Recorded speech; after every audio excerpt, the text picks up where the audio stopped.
Onun adını bilmeyen yok. Bir dünya imparatorluğunun kurucusu, 6 asırlık hanedana adını veren, buna rağmen ardında bir dünya malı bırakmayan bir Alp gazi. Osman Bey'in hayatını adeta bir sır perdesinin ardından okuyoruz. Kıtalara hükmeden Osmanlı İmparatorluğu'nun temellerini nasıl attı? Batıya doğru akın ederken hangi planları uyguladı? Onu böyle başarılı kılan neydi? Fetihlerinde sorgusuz sualsiz yanında olanlar kimlerdi? Osmanlı padişahlarının bilinmeyen yönlerini de anlatacağımız yeni portre serimizde ilk bölümü elbette kurucu Alp Osman Gazi'ye ayırdık.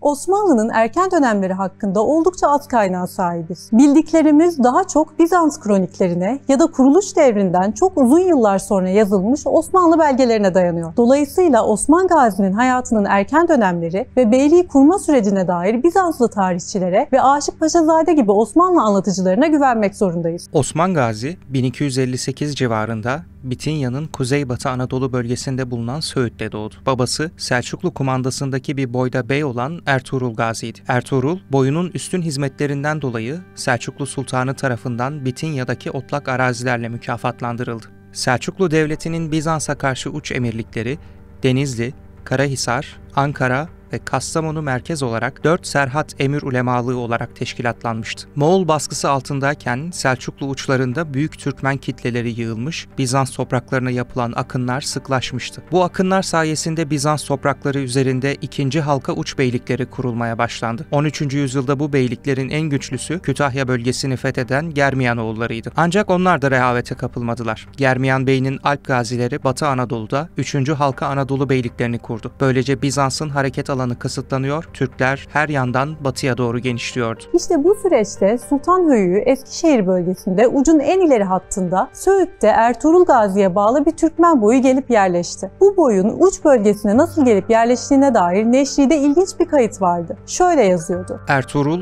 boyuyla birlikte ta Aras Vadisi'ne kadar Anadolu ve Azerbaycan'da dolaştıktan sonra Karaca Dağ'a nüzul ettiler. Neşri tarihinde anlatıldığı üzere Ankara Eskişehir ucundan hareket eden Ertuğrul Gazi 1. Alaaddin Keykubat'a Karacahisar Rum Tekfur'una karşı bir savaşta yardımcı oldu. Bunun üzerine Alaaddin Keykubat kendisine Söğüt'te yurtluk, Domaniç'te yaylak verdi. Ertuğrul'un boyu Söğüt'te yerleşmişti, evet. Ama yaz geldiğinde sürüleri Domaniç'e göç ediyordu. Aşık Paşazade tarihinde ise Karacahisar Tekfur'una karşı savaşta Sultan Alaaddin'e yardım eden kişinin Ertuğrul değil, oğlu Osman olduğu yazıyordu. Bu seçeneklerin ikisi de akla yatkın olabilir. Nitekim Osman, gençliğini babasının yanında Söğüt'te geçirmiş, onunla akınlara katılmıştı. Uçta Türkmenleri gaza etmeleri için hazırlayan bir Alp Gazi'ydi. Eski Osmanlı tarih yazımında kuruluş dönemlerinde Osman Gazi'nin can yoldaşı olan diğer Alplerin de isimlerine sıkça yer verilirdi. Onlar Saltuk Alp, Aykut Alp, Turgut Alp ve Hasan Alp'ti. Düsturnamede Osman'ın ve atalarının taşıdığı Alp unvanının önemine vurgu yapılmıştı. Alp demek, Gazi Önder demekti. Alpler, Selçuklu uç topraklarında Türkmen savaşçıları sefere götüren deneyimli, iyi silahlanmış komutanlar olarak öne çıkıyorlardı. Gerek Bizans kaynaklarında, gerekse Osmanlı kaynaklarında hemfikir olunduğu üzere Alp gazilerin görevi halkı gaza için teşkilatlandırmak ve fetihler yapıp büyük bir beylik kurulmasını sağlamaktı. Bizanslı tarihçi Pakimeres'in anlattıklarına göre Osman Gazi'nin kuvvetleri Bozkır'dan gelen, kızıl börk giyen, yaya ve atlı askerlerden oluşuyordu. Pakimeres böylece göçebe Türk toplumunun akıncılar ve çobanlar olarak ikiye ayrıldığını, akıncıların börkleri sayesinde hemen göze çarptıklarını ve korku saçtıklarını kaydetmişti. En başından beri uç beylerinin fetih politikalarına yön veren iki temel prensip vardı. Gaza ve istimalet. Gaza, Darül İslam'ın egemenlik alanının genişlemesini amaçlıyordu. İstimalet ise Osmanlı'nın hoşgörü politikasını tanımlıyordu. Fethedilen bölgelerde halkın dini inancı zorla değiştirilmiyor, onların kendi dinlerini yaşamalarına karışılmıyordu. Buralarda yaşayan gayrimüslimler,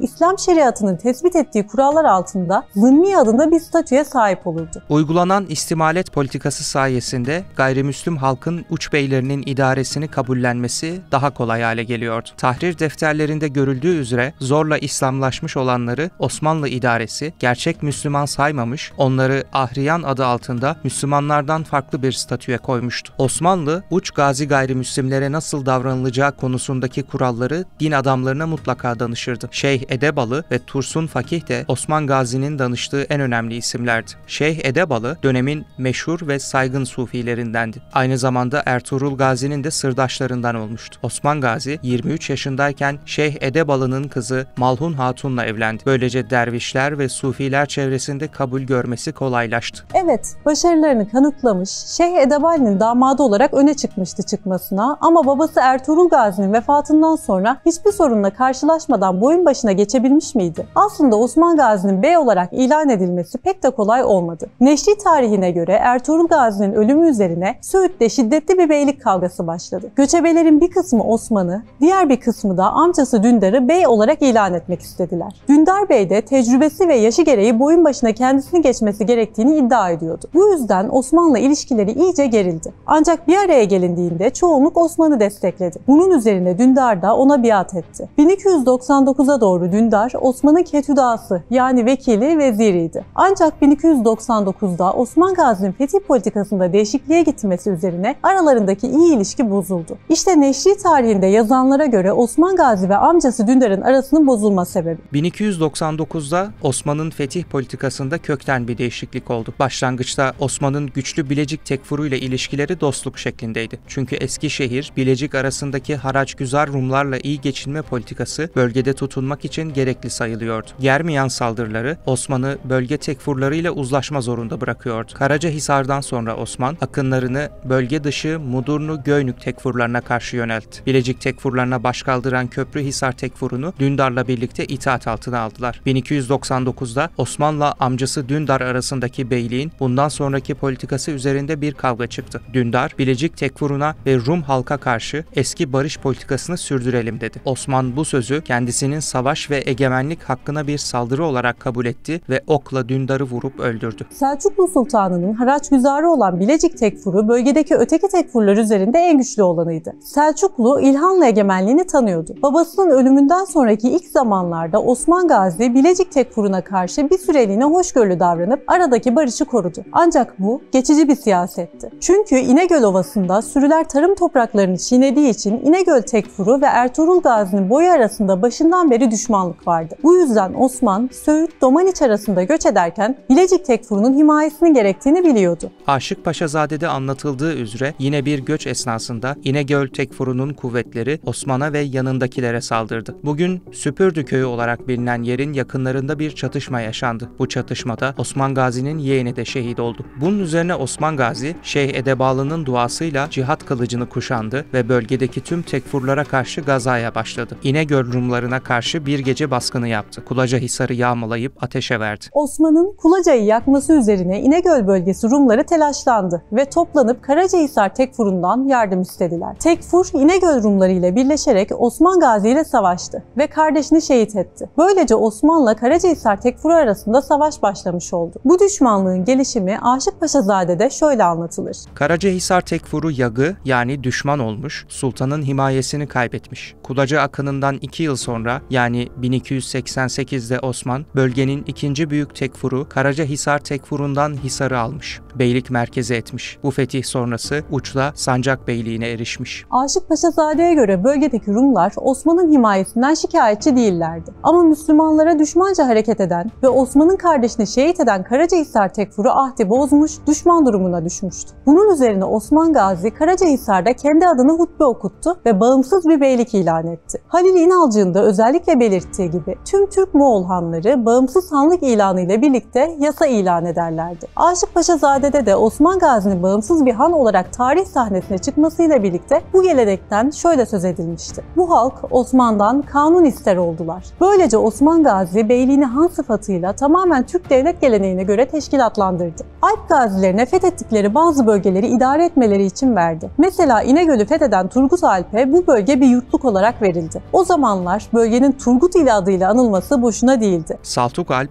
Hasan Alp gibi yoldaşlarına da ele geçirdikleri bölgenin kontrolünü kontrollerini bıraktı. Bu alplerin çocukları ve torunları daha sonra Balkanların fethinde önemli rol oynayacak, devlet yönetiminde söz sahibi olarak bir nevi Osmanlı aristokrasisini oluşturacaklardı. İçlerinde Osman Gazi'nin sonradan arkadaş olduğu biri de vardı. Köse Mihal. O aslında bir Bizans tekfuru iken Osman Gazi karşısında yenilmiş, esir düşmüştü. Asıl adı Mikael Koses'ti ve Bizans'ın en saygın adamlarından biriydi. Esaret döneminde Osman Gazi ile yakın arkadaş olmuş, Türklerin yaşantılarını görmüş ve Müslüman olmak istemişti. Bundan sonra Köse Mihal adıyla anıldı. Balkan fetihlerinin önde gelen komutanları onun çocukları ve torunları oldu. Mihal oğullarının atası olarak adını tarihe yazdırdı ve Osmanlı'daki alplik, nökerlik kavramının fetihlerde ne derece önemli olduğunun en önemli simgelerinden biri olarak kaldı. Nökerlik eski Türk-Moğol geleneğinden gelme bir tanımdı. Bizim Alpler olarak bildiğimiz bu adamlar Osmanlı'nın kuruluş yıllarında beylere koşulsuz şartsız bağlı olan gaza yoldaşlarıydı. Osman Gazi'nin gaza cihat politikasının başarılı olmasının en önemli nedenlerinden biri de bu Türk geleneğini yaşatarak sistemli ve sağlam bir şekilde fethedilen yerlere yerleşmesiydi. 1288-99 yılları arasındaki gelişmeleri Aşıkpaşazade'den okuyacak olursak Osman Gazi Sakarya doğusunda Göynük suyu üzerindeki tekfurları kendisine bağladı ve güçlendi. 1299'a doğru gitgide kontrolünü artırması üzerine Bilecik tekfuru ve ona bağlı soylular Osman'dan iyice rahatsız olmaya başladılar.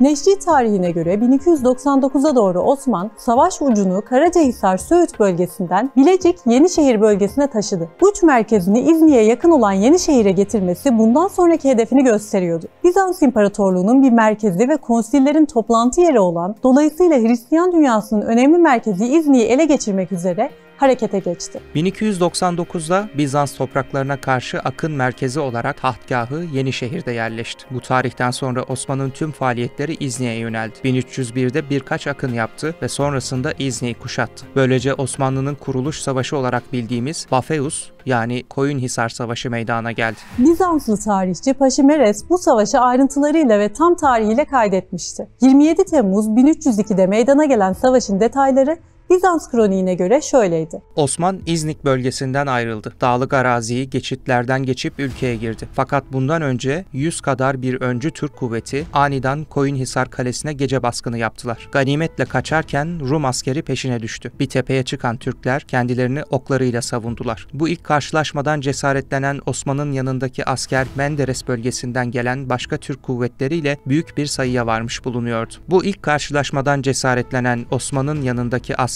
Menderes bölgesinden gelen başka Türk kuvvetleriyle büyük bir sayıya varmış bulunuyordu. Osman dağ geçidini kuvvetleriyle birlikte geçti. Onlar önlerine çıkanları yok etmeye veya esir almaya hazırdılar. Yürekliydiler. Böylece savaş hem sayı hem de moral bakımından eşit olmayan koşullarda başladı. Rumlardan birçoğu savaş meydanında kalırken çoğu yakın olan İzmit Kalesi'ne hep beraber utanç verici şekilde yol açıp kaçmak üzere firar yolunu tuttular. Kalanlar da Türklere kolaylıkla yenildiler. Türkler için o zaman savaşı bitirmek, etrafa dağılıp hiç direnç görmeden kolayca ganimet toplamaktan başka iş kalmamıştı. Bu muharebede Osmanlı tarafında Osman Bey'in yeğeni olan Aydoğdu şehit oldu. Bafeus Savaşı düzenli merkezi Bizans ordusuyla Osmanlı Üç Beyliği arasında yapılan ilk savaştı. Muharebenin sonucu Osman Gazi'nin namını iyice duyurmasına ve kırsaldaki kontrolünü pekiştirmesine olanak sağladı. Marmara Denizi'nin güney kıyıları Osman Bey'in ordularının hücumuna açık kaldı. O yıl Kite Sarayı, Orhaneli ve Ulubat Gölü içinde bulunan Alyos Adası Osmanlıların eline geçti. Kite Hisarı'nın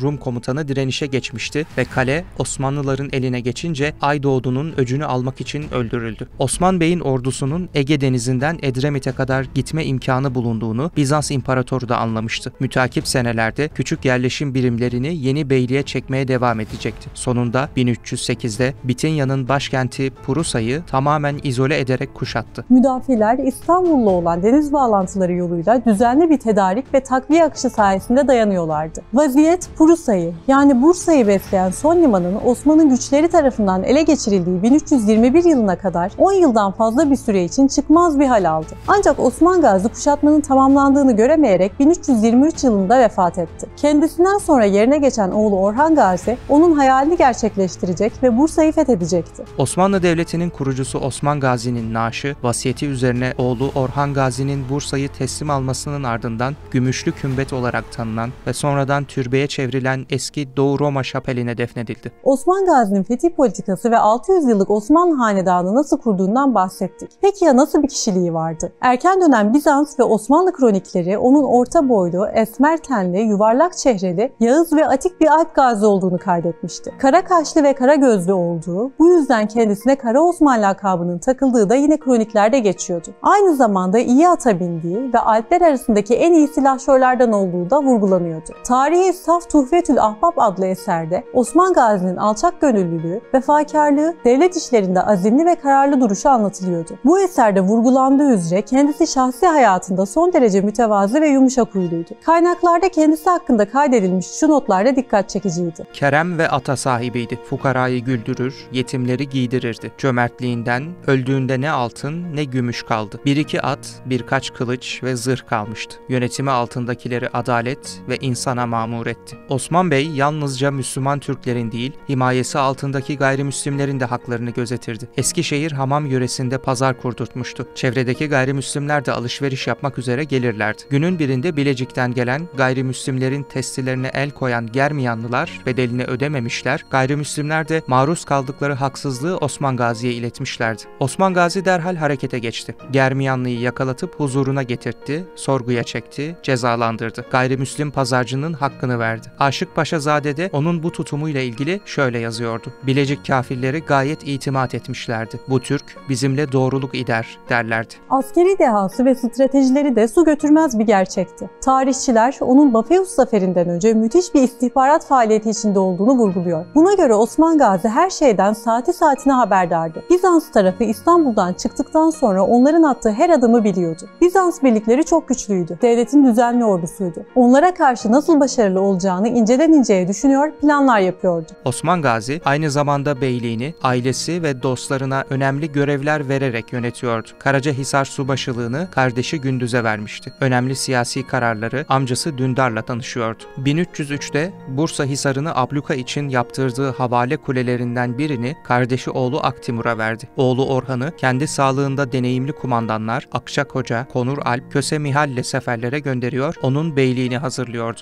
Hastalandığında da beyliğin idaresini fiilen oğlu Orhan'a bırakmıştı. Osmanlı İmparatorluğu'nun hikayesi işte böyle başlamıştı. Küçük bir beylikken dünyanın pek çok bölgesine hükmeden bir güç haline geleceklerdi. Peki bu nasıl olacaktı? Osmanlı padişahlarının tümünü anlatacağımız seriyi kaçırmamak için GZT'ye abone olmayı ve bildirimleri açmayı unutmayın.